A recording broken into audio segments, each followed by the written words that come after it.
Baik, hari ini bermulanya pelaksanaan PKPD di 4 mukim di Perak sehingga 4 Jun depan. Ia membabitkan mukim Pengkalan Hulu di daerah Hulu Perak, mukim Taiping di daerah Larut, Matang dan Selama, mukim Hulu Kinta meliputi Ipoh, Lahad, Cemor dan Tanjung Rambutan di daerah Kinta serta mukim Hulu Bernam Timur di daerah Mualim.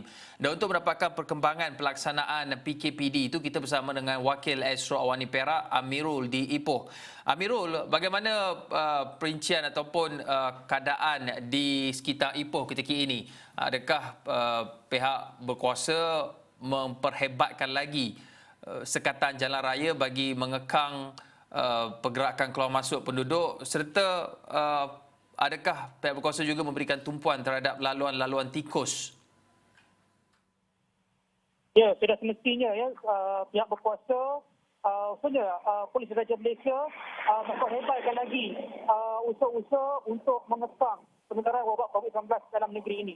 Dan saya kini sedang berada di salah satu 24 Sekatan Jalan Raya ataupun SJR di Ipoh sesudah pelaksanaan PKPD membabitkan di bandaraya ini yang berada dalam mukim Hulu Kinta.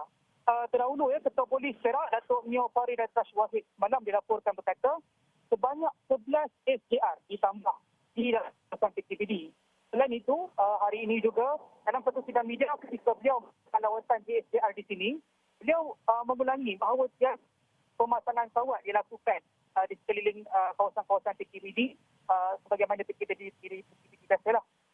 Namun beliau berkata pihak polis tetap mengadakan pemasangan kawat dan kawalan ketat di kawasan maupun laluan-laluan tikus bagi mengelakkan sebarang usaha atau percakapan orang ramai yang dalam kawasan PKPD untuk keluar daripada kawasan ini.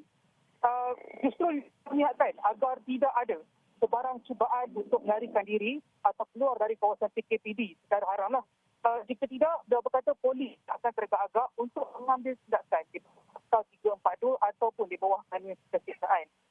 Selain itu ya, untuk pengetahuan penonton Islam ini, pemantauan ketat juga dilakukan di semua peringkat. Dan pada masa yang sama, polis Perak menyarankan penduduk-penduduk di kawasan PKPD di Perak ini untuk menyemak laman sesawang Perak JIS, Perak GIS, bagi mengenal pasti kedudukan kediaman mereka sama termasuk dalam kawasan yang dikenakan PKPD ataupun PKP sahaja. Ini kerana beliau berkata terdapat beberapa aduan orang ramai yang bimbang ataupun yang mungkin tidak pasti sama ada kawasan mereka dikenakan PKPD ataupun PKP sahaja. Justru beliau mengingatkan agar orang ramai boleh melalui laman sesawang tersebut sahaja. Baik Amirul, dalam masa sama juga, pada hari ini juga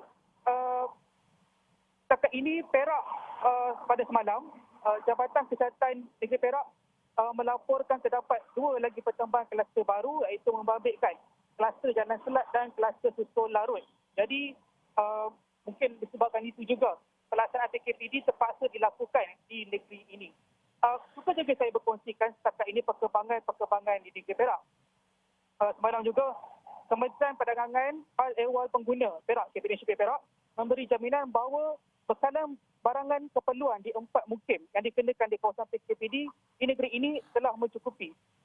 Justru beliau KPDSP Perak menasihatkan agar orang ramai tidak membuat sebarang pembelian panik dalam tempoh ini.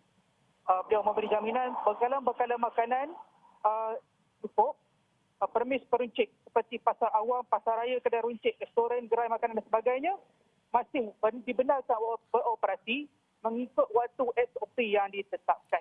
Baik Amirul, kita sebut maklum bahawa sektor-sektor penting ataupun esensial ini dibenarkan beroperasi seperti sektor makanan dan juga penghantaran makanan. Tetapi bagaimana pula dengan perkara-perkara lain? Contohnya ketika PKP tidak ada solat di masjid ataupun solat Jumaat dibenarkan. Bagaimana pula, adakah ada arahan terbaru daripada Jabatan Agama Islam Perak berhubung dengan kebenaran untuk solat berjemaah di masjid ataupun surau ataupun berkenaan dengan solat Jumaat? Ya, semalam juga Jabatan Islam Perak, Jabatan Agama Islam di Perak juga telah mengeluarkan satu pernyataan media berkenaan solat. Pengarah Jabatan Agama Islam Jaib, Datuk Yustin Islam kata, hanya 12 orang jemaah yang terbatas kepada pegawai masjid. Jawatan kuasa karya hanya dibenarkan untuk solat Jumaat, solat fardu dan solat jenazah di masjid maupun surau di kawasan yang dikenakan Perintah Kawalan Pergerakan. Solat Jumaat dibenarkan di masjid dan surau diri Jumaat saja. Dan bagi ahli karya yang lain, hendaklah solat zuhur bagi menggantikan solat Jumaat di rumah masing-masing. Justru solat fardu dan solat jenazah pula dibenarkan di masjid, surau dan diri Jumaat dan surau sahaja. Baik, terima kasih Amirul, Wakil Esrawani di Perak berkongsi mengenai 4 mukim ataupun 4 kawasan di Perak yang dikenakan Perintah Kawalan Pergerakan PKPD bermula hari ini sehingga 4 Jun nanti.